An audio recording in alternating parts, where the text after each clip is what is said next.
The next question in this series is, in dealing with the socio-economic issues of development, what kind of collaboration between government, NGOs and private sector would be most productive?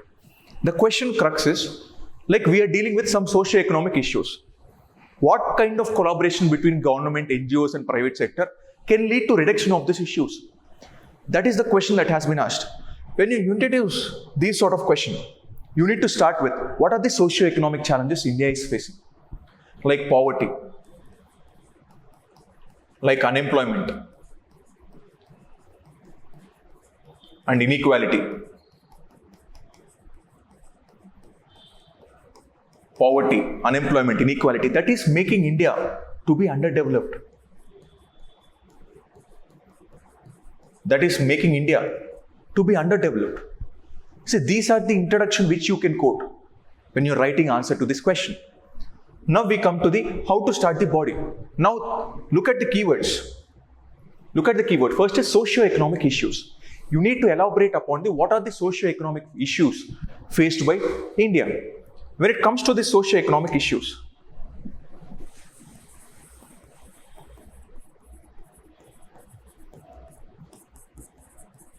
one of the issues which India faces, is poverty and inequality. Poverty and inequality. Now we need to quote an example for this. We need to quote a data for this. For example, the Oxfam report 2023. Oxfam report 2023 claims that 5% of Indians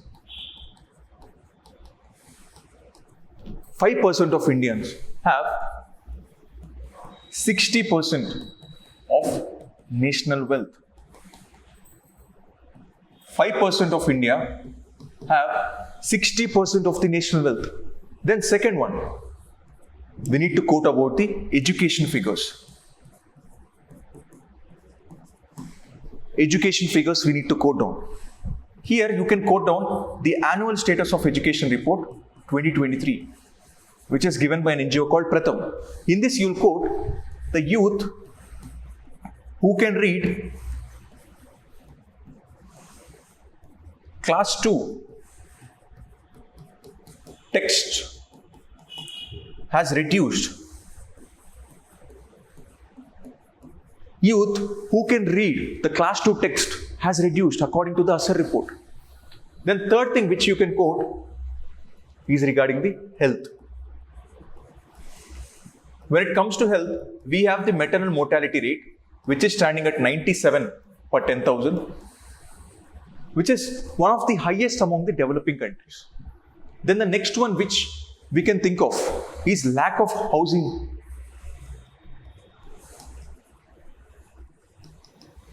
For example, 40% Mumbai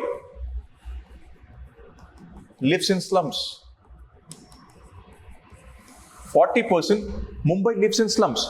This is what we can quote. And the last thing which you can quote is gender equality. Where gender equality, you can quote about the global gender gap index. Global gender gap index.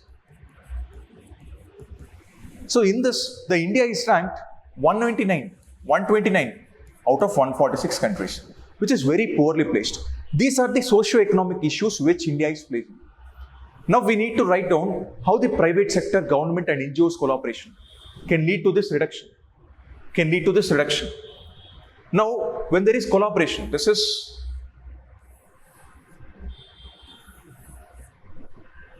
now when we consider this is government, this is private sector, and this is NGO. When these three collaborate, they collaborate only for the public welfare. The welfare of the people is the main goal of all the three streams. Now we need to bring collaboration between these three. How can they collaborate? The collaboration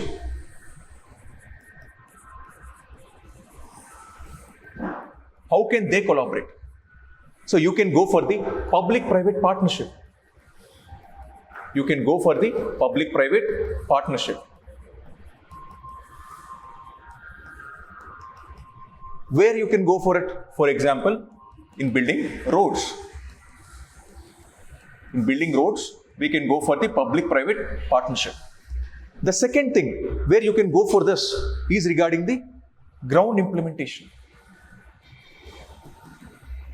Ground implementation through NGOs. For example, the rural services like Pradhan Mantri Gram Sadak Yojana. Ground implementation. Then third thing we can go for policy advisory role. Policy advisory role. For example, the new education policy 2020 has been brought down with the help of the policy advisory role of private sector and NGOs. Then fourth thing which you can go for the complementing government services. Complementing government services. It can complement the government services. NGOs or private sector can complement the government services.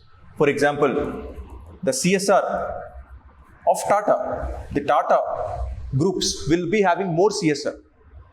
CSR responsibilities will be brought down by this thing. Then the next thing is community training and capacity building. So community training and capacity building is the one which they can go for. For example, the Skill India Mission. Skill India Mission, which we can think of when they are moving like this.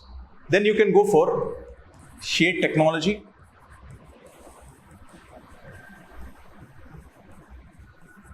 and innovation. Shared technology and innovation. For example, the sharing of Aadhaar services. Sharing of Aadhaar services. Then last, you can go for the outcome-based services. Outcome-based services like emergency services. Like emergency services. Then the last conclusion which you can write for this sort of question is government, NGOs and private sector have different roles to play. Government will make the policy. NGOs will implement the policies. And private sector will generate the wealth, which can make the government to bring out the policies. If private sector doesn't generate the GDP, obviously the government does not have the taxes to go for the welfare, and NGOs does not have any work to do for the ground implementation. This is how you can quote the collaboration between the government, NGOs and private sector. So this is the question which you need to answer like this.